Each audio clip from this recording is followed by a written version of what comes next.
It was close to 2 in the morning when my phone buzzed on the nightstand, vibrating harshly against the wood. I'd been drifting in that thin space between sleep and awareness, so the sudden noise jolted me upright. Rubbing the blur from my eyes, I reached for the screen and blinked at the message lighting it up. Sorry. Lost track of time. I'm leaving now, Marin. At first glance, anyone else might have shrugged it off. But the moment I saw it, something deep in my chest tightened like a fist squeezing my heart. For weeks, I had felt things shifting, quietly, subtly, but unmistakably. She had started keeping her phone face down. The brightness turned way down so I couldn't catch glimpses. She slipped into the bathroom with it, sometimes staying in there long enough for the shower mirror to fog though she never turned on the water. She'd buy new clothes, nothing outrageous but intentional. She wore a new perfume, a scent I'd never smelled on her in our entire marriage. Unfamiliar, not meant for me. And when I tried to ask about anything, her day, her late nights, her new habits, she met me with clipped answers, forced smiles, or irritation that didn't belong. I stared at her message, letting the sinking weight settle into my stomach. Something inside me shifted, a strange calm rising where fear wanted to live. Instead of demanding explanations, instead of calling her, I typed 3 words with hands steadier than I expected. Is Daniel worth it? I set the phone down slowly, like placing the last move in a game she didn't realize she was losing. Then I lay back and waited. The house was painfully quiet, the kind of silence that amplifies every small sound. The hum of the fridge, the ticking of the thermostat, the faint wind brushing against the window. My heartbeat felt louder than all of it. 30 minutes later, the front door exploded open. The slam vibrated through the walls. I sat up instantly. Marin burst inside with frantic steps, her jacket half on, hair disheveled, eyes wide with a mixture of fear and fury. The confident, controlled woman I'd known these last months, cold, distant, unreadable, was gone. In her place was someone terrified of what she might find. And she found it immediately. Her luggage sat neatly lined up near the entrance. Every suitcase, every tote, every bag she'd packed for weekend trips with coworkers. All zipped and ready. She froze. For a long moment she didn't move. Her lips parted but no sound came. Color drained from her cheeks like someone had pulled a plug. What is going on? She finally whispered, voice trembling. I didn't answer. I didn't even look at her at first. I walked past her to the kitchen, poured a glass of water, and let the silence stretch into something heavy and suffocating. She followed with her eyes, afraid to step forward, afraid to step back. Every second of my silence was a truth she didn't want to confront. She took a few uncertain steps toward the couch, her eyes flicking from the bags to me, to the empty space between us where trust used to live. Please, she murmured. Tell me what this is.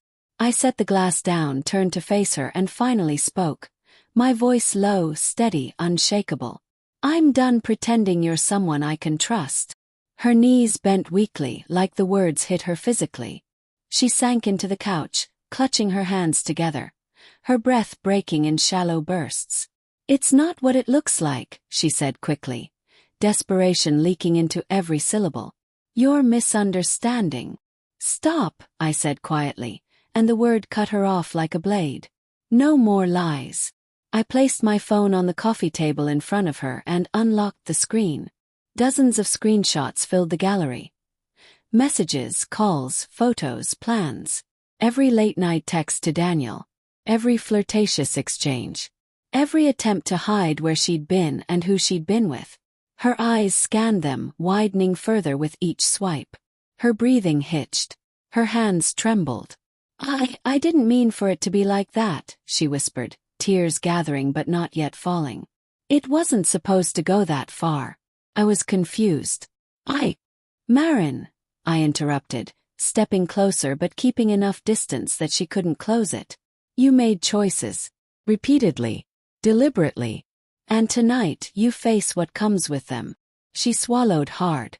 I could see her searching for some lie, some excuse, some emotional trick she'd used before. But the truth stood between us like a wall too tall to climb. She reached out suddenly, grabbing for my hand, her eyes pleading. Please. Just listen. Please. I stepped back before her fingers could touch mine. Don't, I said quietly. Do not touch me. Not now. Not again. The reaction was instant. Her hand froze mid-air, shaking. Fear, real raw fear, spread across her face. Not fear of me hurting her. Fear of losing control. Fear of losing the version of me she thought would always forgive her. I walked out of the living room and left her sitting alone on the couch, her breath shuddering, her world cracking down the middle.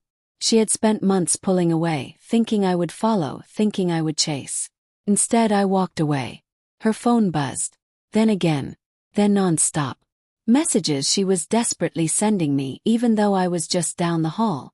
Asterisk, please don't do this. We can talk. Asterisk.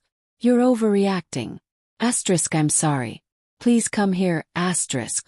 Asterisk, just answer me. Please. Asterisk. I swear it didn't mean anything. I'm begging you. Her words stacked on the screen like confessions she didn't know how to voice out loud. I didn't reply.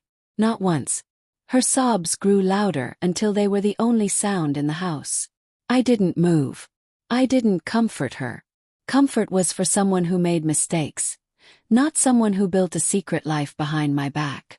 Eventually, her messages slowed. Her calls went unanswered until even she realized there was nothing left to salvage. Around dawn, the light creeping through the windows caught her face. Pale, exhausted, hollow. Her eyes were red and swollen, her hands still trembling on her lap. She looked at the packed bags. She looked at me. And for the first time she truly understood. Actions ripple. Lies crush. Betrayal bleeds into everything. She whispered, barely audible. I didn't think you'd find out. But I had. And I'd seen everything clearly. And clarity, I realized, was freedom. She sat there broken, and in that silence, my silence, I finally felt the weight lift off me. Months of doubt, confusion, worry, gone. The truth stood between us, undeniable and final. And for the first time in a long while, I stepped forward without fear, without hesitation, without her lies clouding my vision. Her world had shattered. Mine had finally opened.